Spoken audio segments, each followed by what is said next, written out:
O marco regulatório das organizações da sociedade civil, que é uma lei de 2014, aperfeiçoou o ordenamento jurídico e modificou as diversas leis. As mudanças possibilitaram novas formas de gestão e atuação dessas organizações. E para falar sobre o assunto, eu recebo no Advocacy de hoje Daniel Lança, ele é advogado e Compliance Officer. Ciro Pereira é consultor de negócios internacionais e Marcelo Savassi é presidente do Instituto Relute e coordenador-geral da Rede Evangélica do Terceiro Setor. Eu quero, antes aqui, como sempre, agradecer aqui o Marcelo. Obrigado pela sua participação conosco, Marcelo. Obrigado, James. Ciro, obrigado. Daniel, que essa conversa seja um bate-papo bom para todos nós, né, e bem esclarecedora. Sim, e como nós estamos falando aqui de organizações, o que são organizações da sociedade civil? Eu vou começar pelo Daniel. Muito bem.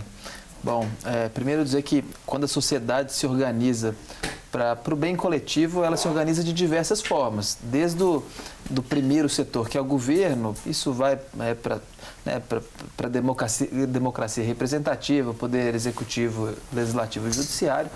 Mas, obviamente, que nós não podemos depender só do governo, né? A sociedade civil organizada precisa se organizar para também buscar os nossos interesses e buscar melhorar, trazer justiça social. Acho que todos nós acreditamos e queremos. A legislação traz algumas formas de se estabelecer isso de uma maneira que seja organizada. Então, desde o Código Civil com as associações civis, até a legislação foi sendo incorporada, como você mesmo disse, em 2014, para as OSCs, as Organizações de Sociedade Civil, como tem as OCIPs, as OS, enfim. Essas organizações, elas têm uma complexidade um pouco maior, demandam um pouco mais de gestão e governança, como nós vamos conversar mais, mas o intuito principal delas é dizer que são organizações sem fins lucrativos, que visam especialmente trazer e melhorar o bem coletivo e trazer justiça social e tantas outras coisas importantes. E a curiosidade é que a gente sempre falou ONG, né, Ciro? ONG. Até hoje, assim, quando falamos ONG, isso é uma ONG, não é uma OCIP. Quer dizer, sempre há uma confusão desse entendimento, que se é ONG, se é OCIP.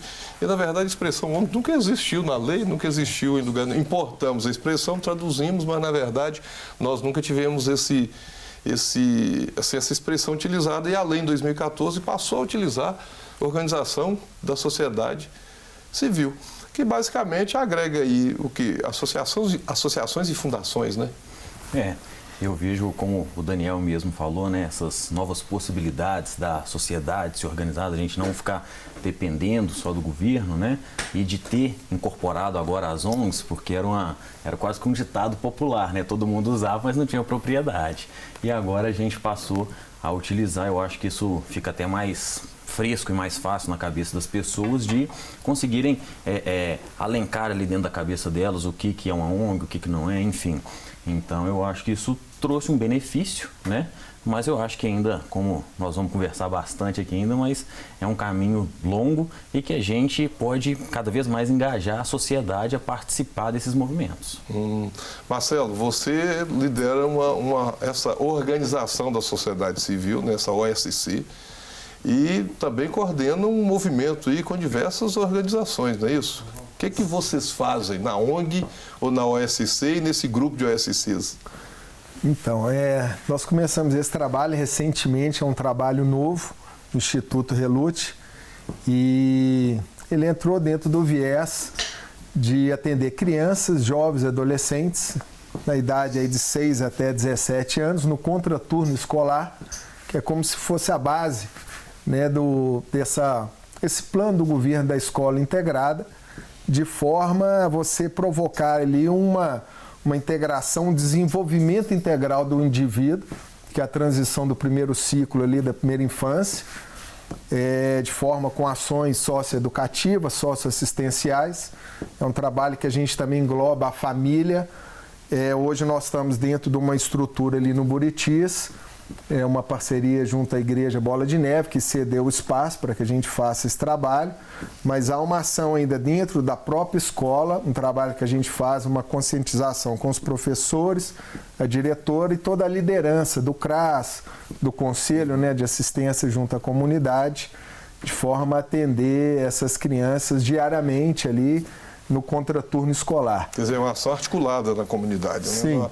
E esse movimento que você está na coordenação aí com outras organizações, o que é isso? Que movimento que é esse? Então, para mim também foi uma grata surpresa no ano passado ter sido convidado para poder participar. Veio de uma ação, né, em torno do acontecimento de Brumadinho. Eu fui convidado a participar desse encontro. Esse ano, né? Desculpa, esse ano. Passa tantos eventos, né? E ali eu pude conhecer que há um trabalho sério por instituições, tanto religiosas e organizações do terceiro setor, que estavam se mobilizando em prol de causas, né, diversas. E todas elas ali desenvolvendo esse trabalho, algumas com grande expressão, como a MPC, Jocum, Child Funder, Tia Funder, Médicos de Cristo, enfim. E para mim foi uma surpresa até maior poder ser convidado a participar da coordenação e no segundo momento acabei me tornando coordenador geral da rede, que é um trabalho que é desenvolvido em cima de uma causa de desenvolver ações conjuntas junto aos órgãos também de governo, defensoria pública, não só em ações como aconteceu no caso de Brumadinho, mas da gente tirar dali realmente algo, né, de proveito para os próximos eventos que venham a acontecer, para que seja feita uma ação coletiva, de uma forma organizada junto aos órgãos. Né? Isso é uma coisa que está acontecendo no Brasil. Eu estive agora em São Paulo, no evento RENAS e do CAD, que é a rede também, né, de assistência social. É algo que está sendo mobilizado no Brasil inteiro em busca de um atendimento de assistência social, a criar um indivíduo, né? A criança ou a mulher numa situação de violência, um homem em situação de rua. É algo que está havendo uma mobilização geral, chamando o governo, as empresas e as pessoas a participar. E tudo em busca ali da Agenda 2030 da ONU, né, junto às ODS. Então, nós estamos muito animados. Eu acho que nós estamos no momento certo para poder colocar isso em prática. Que bom, hein? Agora, quando a gente pensa aqui nas organizações da sociedade civil, né, como a gente comentamos aqui, né, Daniel? Usava sempre a expressão ONG impropriamente, não tínhamos a patente. E aí a lei veio e patenteou essa expressão OSC. Se pensamos nesse universo, o IPEA diz que temos mais de 400 mil organizações da sociedade civil no Brasil, e eu pergunto aqui para vocês, quais áreas mais estão em maior atuação, aliás, considerando o número, não talvez a abrangência, mas assim, o número nominal, digamos, de organizações, quais as áreas onde essa atuação se dá mais e quais desafios que essas organizações da sociedade civil têm, inclusive no movimento que você lidera, que desafio que tem e onde que elas estão atuando? O que elas estão fazendo? Bom, eu vi rapidamente essa pesquisa, uma coisa interessante para a nossa realidade é que muitas delas têm um caráter religioso, o que significa que a igreja, em grande medida, ela está à frente da sociedade civil organizada, comprometida com esses valores que nós queremos, ou seja, entendemos que o governo é importante, não é suficiente e que nós nos organizamos bem, afinal de contas, né, a pesquisa mostra que a maior parte dessas organizações tem algum cunho religioso. Mas não é um cunho religioso no sentido de... não é uma organização confessional, né? Que mostra que a igreja, de uma maneira geral... Não é um proselitismo que é feito, né? Perfeito. Mas que ela se junta, se organiza, inclusive juridicamente, por isso as OSCs, mas para trazer algum caráter social, muito na área de educação. Eu imagino que vocês possam falar um pouco mais sobre isso. E é de fato, na minha visão especial... A educação é muito importante para, de fato, a gente chegar no Brasil que nós queremos, né? É interessante que o Daniel ressaltou aí, não sei o que os nossos colegas... Desculpa, você assim está ali como consultor, mas você também está aí como voluntário em vários movimentos, né? Sim. Organizações. Exato. Então, o que acontece? Eu, hoje, eu fundei, né, uma ONG, né, como a gente diz. OSC. Uma OSC, né, um movimento, né, que chama GRÃO, que é uma aceleradora de ONGs. O que a gente faz? A gente trabalha em instituições que já têm feito um trabalho, já têm desenvolvido um trabalho, e a gente entra trazendo mecanismos do mercado, né, o empreendedorismo social que a gente tanto fala, para aplicar dentro dessas instituições para elas conseguirem se desenvolver melhor. Não depender tanto do governo, a gente entende que o papel do governo é relevante, mas o papel do governo não é suficiente. E para isso a gente precisa de trazer técnicas mesmo de trabalho, de mercado, para aplicar ali para a gente resolver problemas sociais. Então, diante disso, eu vejo muito na área de educação, vejo muito na área de esporte, porque o esporte no Brasil ele é uma vitrine para muitos meninos de comunidade, para eles conseguirem alcançar algo mais, né? Então, eu acredito que essas duas áreas são as áreas onde a gente tem maior possibilidade, que seria educação e esporte, que a gente consegue desenvolver um bom trabalho com essas pessoas. Mas não tem uma incidência maior, digamos, de atuação na área da assistência social, em que parece que quando a gente fala de educação, nem tanto que ela é específica, mas quando fala de esporte, está muito o esporte para a inserção social. E não o esporte para profissionalizar, para tornar ele um atleta, mas muito para fazer a inserção social das pessoas que são atendidas em geral. Então, na linha dessa de entendimento, numa atuação muito forte na área da assistência social, que é essa da inclusão, da universalização da política pública de uma maneira em geral, e aí você trabalha com a criança que tem problema fora do horário de escola, o idoso, o adolescente que muitas vezes comete ato infracional, apoio. Não é mais forte nisso? Não é a impressão, pelo menos, que passa para nós é isso? Ou não? Eu acredito muito nessa parte também, inclusive pelo Grão a gente já realizou campeonatos de jiu-jitsu em diversos lugares, já realizamos no Oitavo, já realizamos na Pedreira e em outras comunidades também. E o que a gente entende? Realmente o esporte ele entra como uma inclusão social para que esses meninos eles consigam também ter um domínio próprio maior, que eles consigam ali saber com que eles vão trabalhar, com como eles podem se desenvolver e no relacionamento dentro da comunidade também, que aí sim eles podem alcançar um trabalho, virarem um médico, virarem alguma coisa e saírem um pouco ali daquela vertente que é o que você está falando, né, do assistencialismo social, de inclusão numa sociedade, deixando para trás ali todos esses pesares, essas coisas que a gente vê que acontecem de fato nas comunidades. Você mencionou empreendedorismo social, isso é um ponto muito importante que eu gostaria que a gente ainda conversasse um pouco, mas nós vamos fazer uma pausa no nosso debate e te convido a posicionar sobre o assunto em nossas redes sociais. É só procurar pelo @programa Advocacy no Instagram e nós já voltamos. E nós já estamos de volta hoje falando sobre novas formas de atuação e gestão das organizações da sociedade civil. E eu recebo Daniel Lança, que é advogado, Ciro Pereira, que é consultor de negócios internacionais, e Marcelo Savassi, que é presidente do Instituto Relute e coordenador da Rede Evangélica do Terceiro Setor. Se você tem dúvidas sobre essa questão ou sugestões, temas, esse e outros, então envie a sua mensagem para o WhatsApp 31 98 959 7615 e nós vamos conversar. Bom, mas voltando aqui, Ciro, você falava sobre como tem sido uma apoiadora de organizações, discutindo empreendedorismo nas comunidades de uma forma em geral. Tem mudado a forma das organizações atuarem, né? Porque assim, uma forma mais tradicional, não que não seja importante, não que deixou de ser necessária, porque nós temos uma exclusão social muito grande ainda, mas também as organizações têm tido outras formas de atuação, né?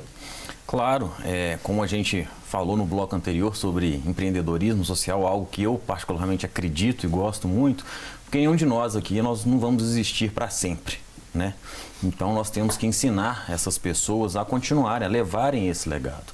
Então, além só dessa inclusão social, é importante ensinar essas pessoas que participam desses projetos a gerarem resultado para elas mesmas, para a comunidade, para a sociedade local onde elas estão inseridas e passar esse bastão, porque liderar é isso, é você ensinar alguém a fazer aquele trabalho que você ensinou a ela no primeiro momento. Então a gente trabalha muito forte, muito focado nisso, que é, inclusive a gente teve agora uma comunidade do Ventosa, onde a gente fez um dia de lazer, né? Essa questão de inclusão social, esporte, música e tudo mais. Ventosa é um bairro aqui em Belo Horizonte. Isso, perfeitamente. E aí nós levamos também um grupo de consultores para ajudar as pessoas lá. O que você faz bem? Uma menina levantou a mão e falou assim, eu faço muito bem brownie. Então, o que nós vamos fazer? Nós vamos ajudar você, faz o melhor brownie daqui, nós vamos ensinar você a ganhar dinheiro com isso. Com isso, a gente está resolvendo uma série de problemas, não só os sociais, mas os financeiros também. Porque a pessoa tendo uma dignidade financeira, ela começa a caminhar para frente, ela começa a ter outro olhar para a sociedade. Então é importante a gente levar esse conhecimento e as pessoas terem essa percepção de que elas têm um valor e que todo mundo sabe fazer alguma coisa muito bem feito. A gente tem que identificar, mostrar o caminho e ajudar. Eu imagino, assim, acho que o Marcelo está mais lá acompanhando projetos, talvez diga isso com mais propriedade ou não, né? Mas acho que quando se pensa em empreendedorismo, trabalha isso com a comunidade, você também trabalha muito a autoestima da pessoa, né, Marcelo? Assim, a pessoa se vê como protagonista ali do que ele está fazendo, ao invés de alguém que só recebe um apoio, né? Esse é um desafio que a gente tem diariamente, a gente provocar isso, né? Eu acho que é um trabalho que você tem que ser desenvolvido em fases. Primeiramente, você tem que vir trabalhando, recuperando a identidade, né, da criança, que muitas vezes dali foi roubada a identidade por questões que aconteceram. Você mostrar a capacidade dela, explorar isso, retomar a confiança da criança e, num segundo momento ali, dentro de uma fase que a gente entende a partir dos 14, 15 anos, é algo que está no nosso DNA, a gente poder fazer uma análise de perfil vocacional daquele jovem e, a partir daí, você investe em cursos, né, em atividades em parceria com o SESC, com o Senai ou alguns próprios vídeos, enfim, cursos online que dá para se fazer junto com o EJA, né, que é também uma outra demanda que a gente tem junto às escolas, para que a gente possa alcançar e desenvolver, explorar esse lado da liderança desse próprio jovem, para que ele exerça dentro da comunidade, né? Como o próprio Ciro falou, você vê que isso é algo que vai somando. A gente está trabalhando isso com as crianças, nosso trabalho também é dentro da Ventosa, ele está desenvolvendo esse trabalho dentro da Ventosa, já explorando um outro lado desses jovens. Isso é um desafio que até para se construir dentro da própria comunidade, porque eles estão acostumados muito com assistencialismo, né? A visão nossa, num segundo momento, é que essas oficinas que a gente ofereça, que a gente vem oferecendo, inclusive oficinas que tem aí, são destaques como o skate, a música, algo que realmente o jovem pode sair de lá num nível profissional, é que esse jovem até venha pagar por essa oficina. Como? A gente está criando um projeto nosso, que é uma moeda virtual, ela já tem um nome, vão ser distribuídas dentro das escolas municipais e a criança possa, com bom comportamento, frequência e nota, ela vai ganhando. Isso é uma política de cada escola que a gente vai ajudar e cooperar junto com eles. Essa criança, no final do mês, ela possa, com aquela moedinha virtual, comprar essas oficinas que são mais destaque. As outras a gente deixa, mas é você induzir, mostrar ao jovem que ele é capaz e dessa forma ele se sente, você cria até um valor a mais por ele estar pagando com um bom comportamento dele. E isso é algo que a gente entende que é a formação no cidadão de bem, né? Você formar ali realmente um caráter e mostrar que a vida, né, você tem essas conquistas e dá para ser desenvolvido, que ela é capaz, né? Você agora, realmente empoderar. Desculpa, agora, isso não tem a ver também com outra forma de... Porque acho que quando pensa em qualquer empreendimento, seja uma igreja, uma empresa, eu não vou nem dizer o governo, que é o Estado, né? Mas uma organização da sociedade civil, há que se pensar o que é essa pessoa jurídica, essa ficção pessoa jurídica, a gestão dela e a atuação dela, né, Daniel? Então, por exemplo, essa é uma nova forma de atuar, há outras formas de atuar. Mas as organizações não têm um problema um pouco assim na área de gestão? Às vezes, talvez é pouco profissionalizado, às vezes, e eu costumo dizer para algumas pessoas, olha, o sonhador do projeto não necessariamente é quem vai gerir o projeto. Às vezes eu sou o sonhador, eu quero realizar, etc., mas eu preciso de alguém para fazer esse sonho se tornar viável. Não é um problema, e assim, para onde que está indo na sua visão? Você trabalha na área de compliance, isso hoje pega no mundo inteiro, nas corporações, o governo está discutindo compliance. Para onde que está indo hoje a gestão das organizações e qual que ainda é um desafio nessa área? Legal. Bom, aliás, qualquer organização precisa de uma boa gestão. O que é boa gestão? Né? Saber gerir bem o tempo, os recursos que são disponíveis, as pessoas, isso tudo é boa gestão. E o que a gente tem visto na prática é que o sonhador, como você disse, né, aquela pessoa que é apaixonada ali por melhorar a comunidade onde ela está inserida, nem sempre é um bom gestor. E muitas vezes eles têm muitas dificuldades, os projetos costumam acabar no meio do caminho por falta de gestão. Então, o que a gente sempre recomenda? Se você puder procurar, né, hoje tem aceleradoras, incubadoras, gente que pode ajudar para fazer um planejamento estratégico bem feito, definir a missão, a visão, os valores, um plano de ação, né, indicadores que possam ser acompanhados. Isso é o básico de gestão e isso vale para qualquer setor, né? Se pegar aqui professoralmente, o primeiro setor é o governo. O próprio governo falta muita gestão, né? Depois o segundo setor, que são as empresas.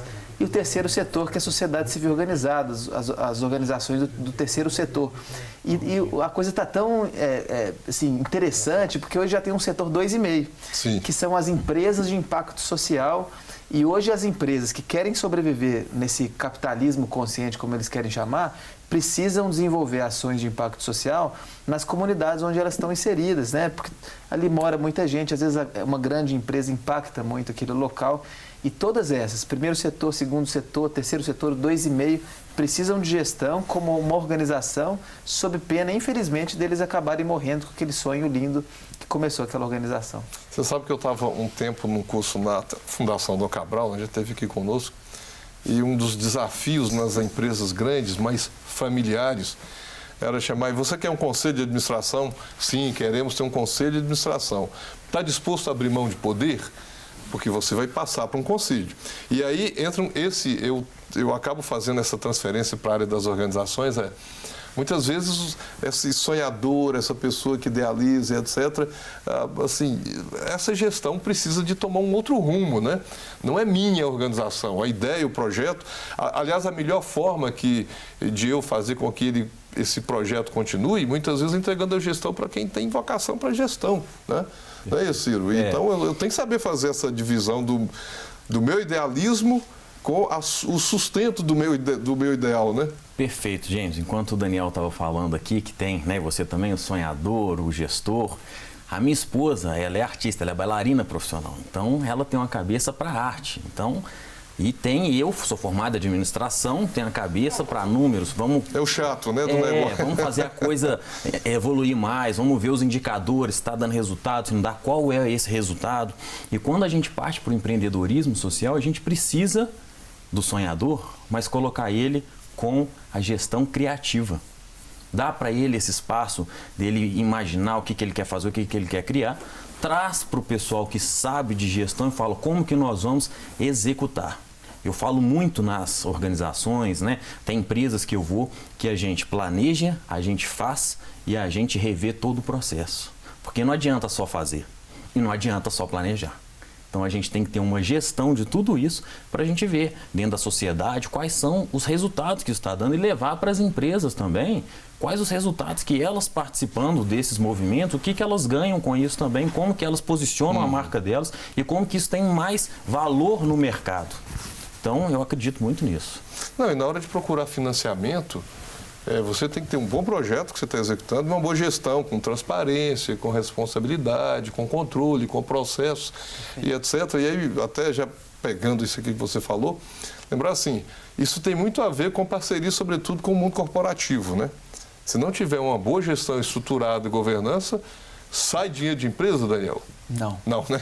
E olha, tem bons projetos, como você disse, são muito possíveis de captarem recursos. Ou seja, tem dinheiro para bons projetos, para boas ideias.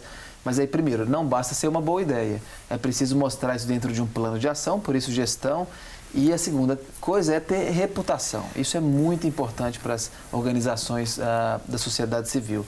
Porque a empresa que quer colocar um dinheiro, ela vai olhar e saber assim, o dinheiro que eu vou colocar vai ser bem gasto? Esse é o ponto número 1. E o ponto número 2 será que eles me passam confiança de que esse dinheiro vai ser bem gasto? Então, por isso é que as organizações da sociedade civil também precisam trabalhar a sua reputação.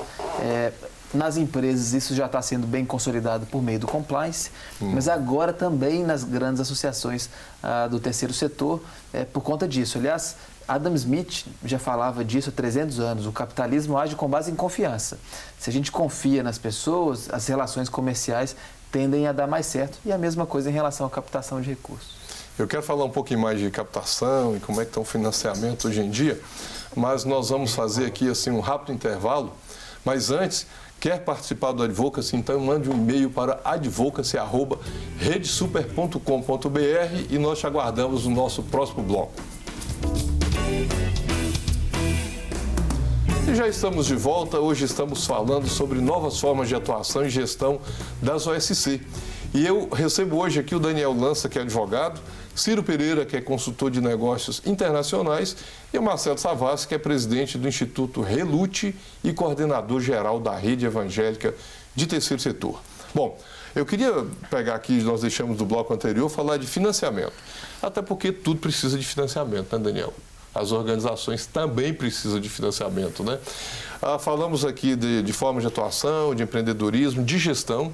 E a gestão é uma ferramenta muito importante, uma gestão bem estruturada, até para fazer parceria com o governo, poder público em geral, com empresas, com igrejas. Se você olha e não vê uma boa gestão, não vê uma boa governança, como você disse, se você não tem confiança, não tem como fazer parceria, né?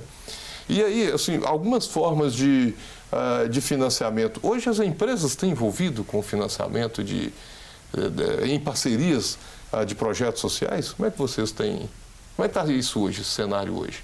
Tem sim, aliás, as principais empresas do Brasil e do mundo são praticamente obrigadas pelo próprio mercado a terem uma área de responsabilidade social corporativa. Esse é o nome técnico, o que significa que a concepção de capitalismo hoje significa que as empresas têm que olhar para a comunidade onde elas estão inseridas. Então tem um pequeno percentual do faturamento que anualmente vai para isso, e as empresas ou dedicam esse dinheiro a bons projetos por meio das OSCs, ou elas têm institutos. Algumas grandes empresas têm seus próprios institutos que trabalham programas como educação, esporte, fundações, etc. Né? Perfeito. Então essa é a primeira, grande referência. As empresas têm dinheiro, como a gente falou, bons projetos são muito possíveis de serem captados e é importante que as OSCs pensem assim. Como existem diversas outras formas, e esse é um dos tópicos de gestão também importantes, ou seja, além de olhar para as despesas, para o plano de ação, para as operações,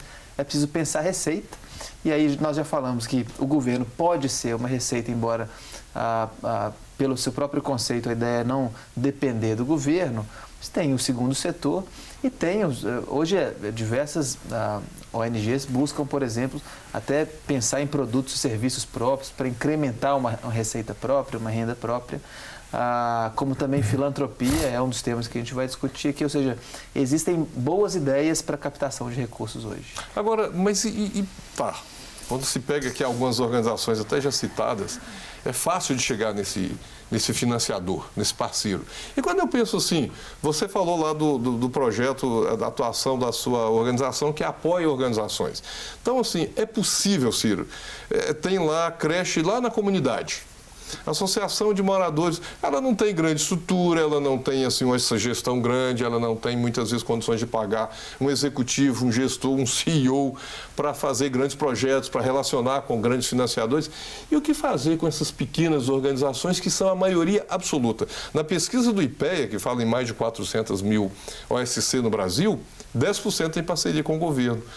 A impressão que se dá é que é 90% que tem, né? Não é. Ou seja, há uma maioria absoluta que está fora dessa, que não atende os critérios para fazer parceria com o poder público. Consequentemente, também não vai ter apoio do mundo corporativo, porque ele é mais exigente em alguns critérios. E como que apoia, por exemplo, uma creche que é muitas vezes organizada por uma senhora da comunidade, a associação de moradores. É coisa local ali numa comunidade pobre, para ela se estruturar e chegar a financiadores.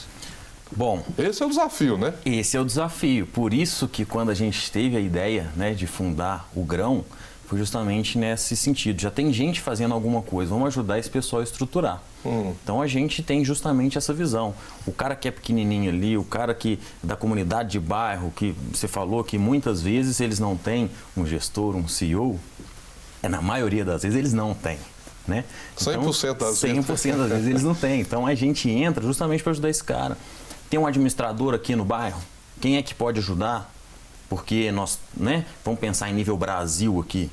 Então, todos esses lugares, você tem pessoas capacitadas. Se não tem, você tem que procurar na comunidade local. Tem uma igreja próxima, dentro dessa igreja tem alguém que pode ajudar a administrar, tem alguém que pode ajudar a gerir as finanças. Então, o desafio é aglutinar essas pessoas para conseguir apresentar um projeto para as grandes empresas. Eles têm recursos para isso, como o Daniel mesmo falou, só que falta uma estruturação. Às vezes o projeto é bacana, o que eles fazem é muito legal, mas eles não sabem uma coisa que às vezes é básica, que é montar, apresentar. Então ajudar essa estrutura, que são 90% das que estão aí, que são as pequenininhas, se a gente fortificar, der um esqueleto mais forte para elas ali, o impacto social na comunidade ele é imensurável, porque é algo que a gente nem consegue imaginar. Não, e lembrando que a Lei 3019, que é conhecido como Marco Regulatório das Organizações da Sociedade Civil, permite que o antigo convênio, que hoje é chamado de termos de fomento e de colaboração, ele permite que esses gestores, que antes no Brasil a legislação impedia, o presidente não pode receber. Ou a Receita Federal ia no pé, né? Isso era muito comum, às vezes até no estatuto tinha um diretor executivo, é diretor, não pode receber, a Receita Federal pegava. A lei quebrou isso em 2014. Então, assim, se é o presidente, ele está atuando diretamente na atividade, fim da organização, ele pode ser remunerado com recurso da parceria com o poder público. Não pelo fato de ser presidente, mas pelo fato de ter uma atuação executiva no projeto. E isso foi muito importante para viabilizar financeiramente as organizações pequenas, né? Porque aí a pessoa está ali já atuando, não é isso? Exato, até porque ela gasta tempo, ela gasta dinheiro dela para estar ali. Então nada mais justo, nas grandes organizações o diretor recebe. Sim. Então nada mais justo. Eu sei que essa lei antes de 2014, que o Daniel advogado pode me ajudar mais, mas ela foi feita de uma maneira para tentar barrar. Muita gente usou isso como oportunismo para se enriquecer, o que a gente condena. Mas bons projetos, pessoas, né, de valor, vale muito a pena a gente investir e colocar o recurso público, o recurso das empresas, para que eles consigam desenvolver essa atividade com excelência. Marcelo, e como é que está essa captação de recursos ou financiamento dos projetos em geral? Está fácil, está bom? Tem muito dinheiro aí sobrando? Como todos falaram aqui, realmente o recurso tem. Eu acho que está havendo uma preocupação enorme das grandes empresas e grandes grupos hoje, não só de agregar o seu produto a uma causa, né? Esse marketing relacionado a uma causa vem lá desde 1980, a American Express fez isso para poder fazer aí uma melhoria na Estátua da Liberdade, arrecadou milhões de dólares em questão de pouco tempo. Você vê as grandes marcas todas voltadas a isso e a gente não pode... ou seja, a gente está pegando uma onda, né, uma carona. Hoje nós temos aí um sonhador, que é o mantenedor, que é um grande parceiro do Instituto, que nos trouxe a capacidade nesses 2 anos de poder estar desenvolvendo a nossa capacitação técnica dentro daquilo que a gente se propôs a fazer, até para a gente poder criar ali uma estrutura, né, um nível de compliance, e isso é onde que a gente está buscando aprimorar essa questão da gestão e aí fazendo os cursos de PMD Pro aí, de gestão de projetos, buscando junto com contabilidades, empresas de auditoria, para que a gente crie essa estrutura bem transparente, né, e num segundo momento, e que seja até um balanço aí auditado por uma empresa de primeira linha, para que a gente possa ir para o mercado dentro dessa forma, buscando as parcerias, buscando esse recurso por meio das leis de incentivo que estão disponíveis. Sim. E a minha visão... Você falou de lei de incentivo, tem alguma parceria com incentivo via Fundo da Infância? Porque é uma outra forma importante de financiar projetos, né? A gente tem que estar atento a isso. Tem. A maior dificuldade que a gente enxerga é que antes o recurso que a empresa colocava no FII, ela ia 100% para a instituição, hoje ela vai 80% e 20% fica ali dentro, e você tem uma dificuldade, às vezes, da empresa entender esse processo de direcionamento para esse recurso, que não é algo que vai direto, precisa do recurso estar aprovado. Então é uma dificuldade ainda dessa burocracia, né, que o próprio governo às vezes cria, que às vezes dificulta a empresa de poder fazer esse investimento, esse recurso, mas tem outras formas, via imposto de renda, né, empresas que estão aí inseridas no lucro real, você tem a lei em cima do ICMS, a lei Rouanet, que está passando por uma reestruturação de incentivo ao esporte, mas na minha visão, assim, eu creio que na maioria dos gestores, nós tivemos agora evento no CAD e no RENAS, o ideal é que qualquer instituição busque ali uma forma de captação de recursos mistos. Parte desses recursos virem de uma iniciativa pública e parte privada, porque até a questão do recurso público, geralmente ele está direcionado a algumas coisas, você paga o salário, mas não paga o material, você não paga uma infraestrutura, você compromete, e você fazer essa mescla.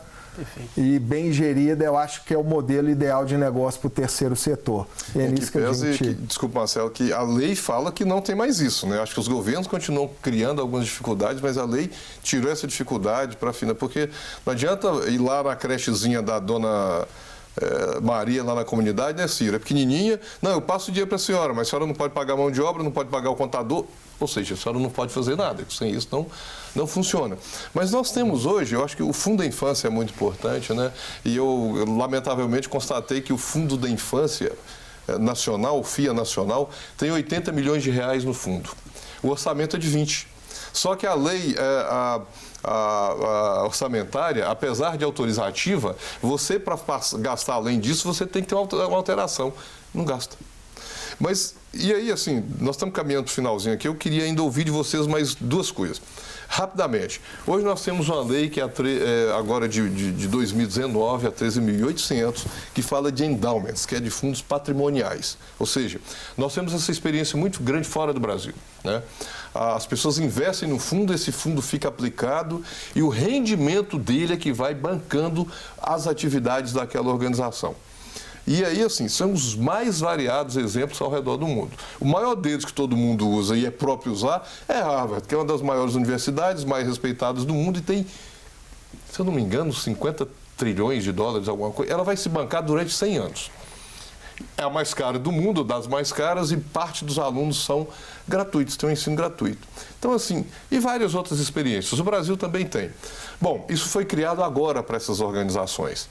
Será que isso vai pegar? Como é que vocês veem essa possibilidade assim? Vai aparecer um grande empresa, um filantropo, como você disse, estou assim doando lá para o grão, ô Ciro, 100 milhões de reais para você aplicar e usar só o rendimento e garantir que esse projeto... Vocês acham que isso vai funcionar no Brasil? Qual que é a visão de vocês sobre isso? Pode funcionar, mas agora depende, sobretudo, da gente repensar um pouquinho sobre a nossa cultura. Cultura de filantropia. O Brasil tem muitos homens muito ricos.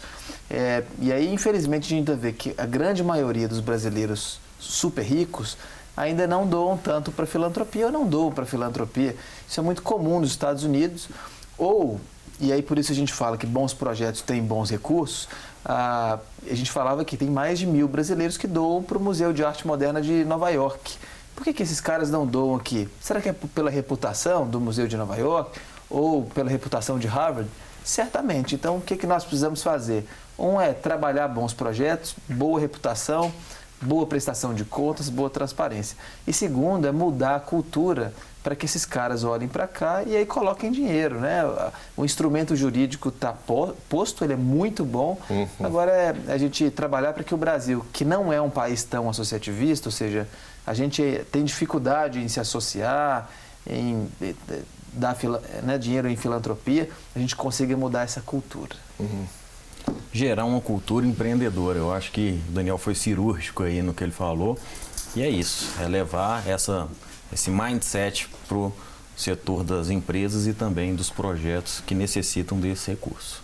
Mas temos boas iniciativas, né? A gente poderia dizer assim, nós temos um potencial bom, né? Gigante, você que gigante. O potencial ele é enorme. Tem muita gente fazendo muita coisa sensacional mas isso por falta de recurso. Quem sabe, né, Daniel? Essa é uma oportunidade do Brasil também se colocar como um país que vem mudando, não só na política, mas também na sua cultura, e de que vai ser um país de confiança, que vai dar bons resultados, um país que vai dar bons frutos. Temos OSCs sérias, você quer dizer, Ciro? Sim. Graças a Deus, Sim, né? Porque a imagem sempre assim, são pilantrópicas, Não, é isso. nós temos... Tem muita gente séria, muita gente que quer ver a coisa andar, ter fruto, desenvolver. Tem muita gente séria. Marcelo, nós estamos ali, você tem 15 segundinhos e vai ter um seminário, né, para discutir Sim. esses temas todos aqui. Fale para nós sobre esse seminário para a gente encerrar ali. Então, nós vamos estar com o seminário da REVTS, que é a Rede Evangélica do Terceiro Setor, onde que os nossos colegas entrevistados também, Ciro e Daniel, vão estar presentes, são filiados à rede. Vai ser agora no dia 4 de maio, das 8 da manhã até as 13 horas, com alguns temas bem interessantes, que é a questão do cenário político, né? Tem as novas formas de financiamento e gestão, novas formas de atuação dessas organizações, as relações sindicais, reformas trabalhistas, né? E outros temas. Então você vai estar convidado, eu vou deixar um telefone aqui de informação, que é o 3370-0808, 031, lá do Instituto Relute, você pode ligar. Em breve nós vamos estar colocando o link de inscrição para que todos vocês que estão participando de alguma organização possam estar presentes. E chegamos ao fim desse programa. Eu quero agradecer o Ciro por estar aqui conosco, o Marcelo, o Daniel, muito obrigado. Mas o assunto continua nas nossas redes sociais e no seminário. E nós te agradecemos e esperamos até o nosso próximo Advocacy. Não quer ficar um segundo por fora da nossa programação? Agora você pode nos acompanhar através das plataformas digitais. Não perca tempo. Acesse, curta e siga-nos. Fique por dentro de tudo o que acontece por aqui. Rede Super, inspirando você.